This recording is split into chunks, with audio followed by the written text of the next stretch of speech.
Ladies and gentlemen, today is the final match of the Yu-Gi-Oh! Legacy September Speed Duel Tournament with a $50 prize pool hosted by Blaze. In the bottom corner we have Beast. In the top corner we have Duel Links player, also known as Lucas Gaylord. Hey guys, Blaze is with me again to co-commentate this match. What's up, Blaze? Are you ready for the finals? Absolutely, dude. This should be a really interesting watch. Yep, as the two players have a draw on rock, paper, scissors before Beast finally wins it. Beast with the better play there, with the scissors taken out of the paper. Obviously, Lucas didn't think about scissors there. You've got to know what your opponent's running.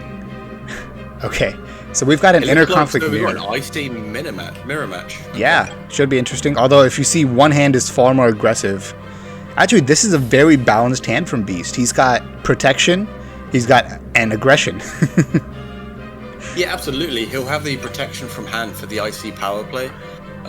Beast here with the night beams, whereas Lucas has the double dust. Yeah. So both players have a very balanced hand here. Lucas also has protection in Zoma. Neither player drawing the Jinzo at this stage. Which is so I don't expect any of them to use their skill.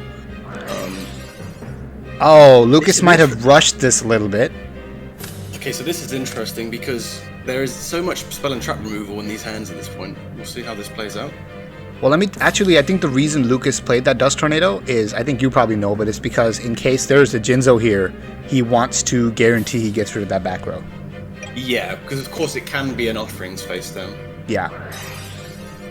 Okay, there's Night Beam. That's going to hit the Dust Tornado. I'm surprised he actually... No, there's no point. Okay, there goes the Zoma as well.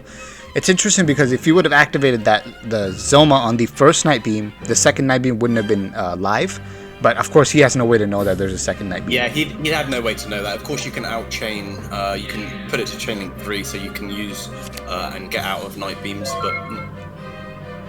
Lucas not taking the play here, but Lucas does have the lock in hand. Oh, look at that. He's not in a bad position at all. Yes, this is actually going to be a really good play here, as neither player has Jinzo, and Lucas just drew the Sphere Kuribo. Oh, he did just draw it. I think he had it last turn, but he now has the Sphere Kuribo too. Yeah, he's definitely going to be able to take the upper hand here, and this could be just game at this point. Well, it would be, except it won't be. The Sphere Kuribo is gonna make it.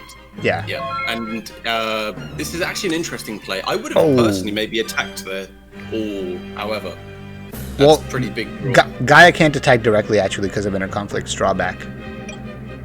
That does come into play sometimes. No, what I'm saying there was I would have probably chose not to use the skill and attacked with both at 2,000 over the 1,900.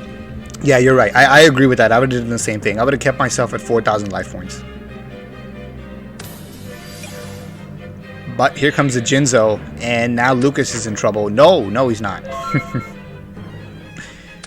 No, he's...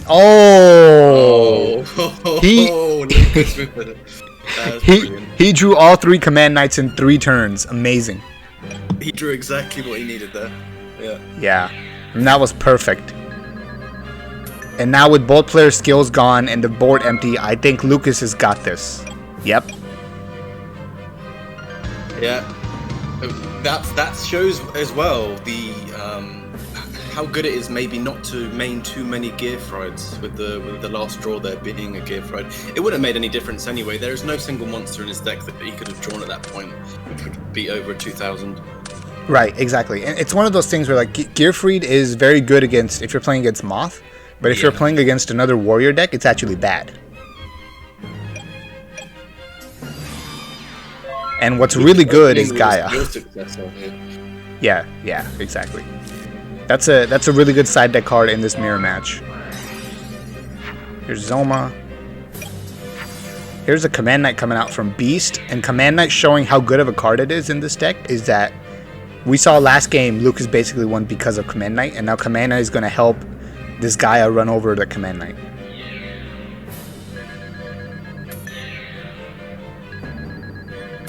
But the issue here is... Beast's going all aggressive here.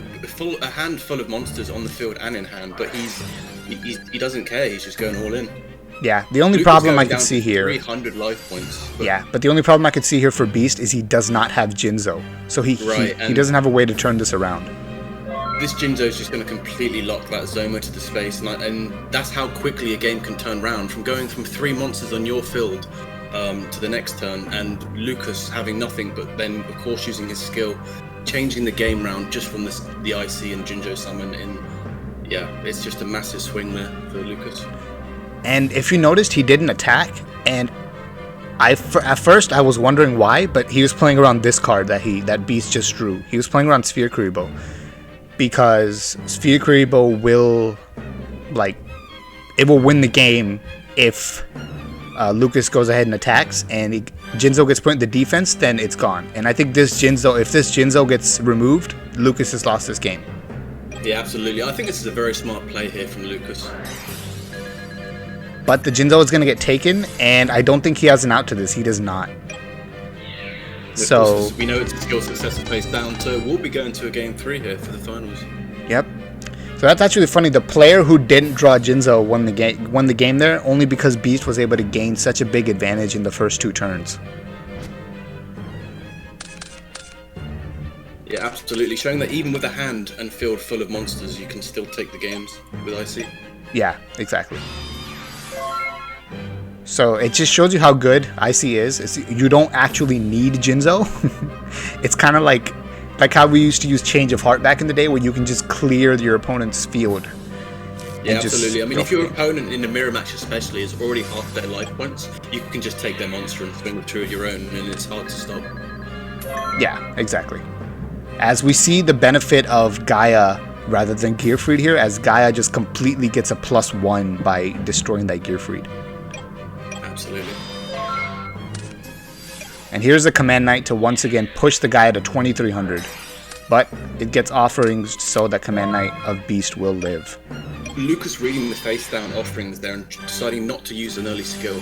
Yeah, that's actually very smart. You're right. As here's Command Knight showing off its strength again, however, Lucas does have the Sphere Kuriboh. I wonder if he goes for the conflict now. He still doesn't. Now this is a little risky considering he doesn't have Sphere Kuriboh anymore. He doesn't have offerings, but since he does have 2 monsters, he's still protected from an OTK. Absolutely, and both players' skills are still live here. That is probably the best draw that Beast could have hoped for this turn. Yes, it is, because now he can turn the game around, but too bad he doesn't know that Lucas has a Yugioh of his own, so it's going to be game as soon as he ends his turn. Absolutely, and I think Lucas's list does run the 3 Yugiohs, so he's always going to have a good chance of having one of them in the hand. And he decides not to tribute it. And I think Lucas's list, Lucas here choosing to take the Yugioh, and it's actually quite an interesting play. Remember that he has a skill successor in the graveyard still here. Yeah, that's true. He does. So I think that's probably going to be his win condition. That is. Yep. So he was able to get lethal from the additional damage from the skill successor in the graveyard, and he didn't actually have to tribute over the Beast Yugioh here. He just saw the lethal and went for it that way. Yeah, exactly. And if he would have tributed the Yugioh, he actually would not have had lethal. And even though it's not very likely the Beast can win from that point, it's still, you never know. So he just took the chance when he saw it. And that's why Skill Successor is such a good side, because even though he didn't get to use it on the field because it was night beamed, the graveyard effect is really what you want it for, because what's really important with that is that it's a Yugioh out to your opponent's Yugioh more than anything else. Yeah, absolutely. I think it's a very strong card to side into this mirror match, and Lucas putting it to really good effect here to win the game. Yeah, so we just take a look at the log here to make sure to let you guys know exactly what happened that turn. In case there's any confusion, there is a skill successor in the graveyard. If you go back a few turns, you will see that it was night beamed off. Alright, well, congratulations to Lucas, and congratulations to Beast and all the other players for making it this far, and thank you to you once again for hosting this tournament. Yeah, absolutely. Big congratulations to Lucas taking the first place prize, and big shout out to Beast, who took the group that I was in as well, and a very good duelist. So it was a good match to watch, and I really enjoyed this. Thank you for having me. Yep, it was really close, and it came down to a side deck card, which honestly, you know, a mirror match with two good players, that's exactly what you want for a finals. So that's all we got for you guys. Terramaster and Blaze out.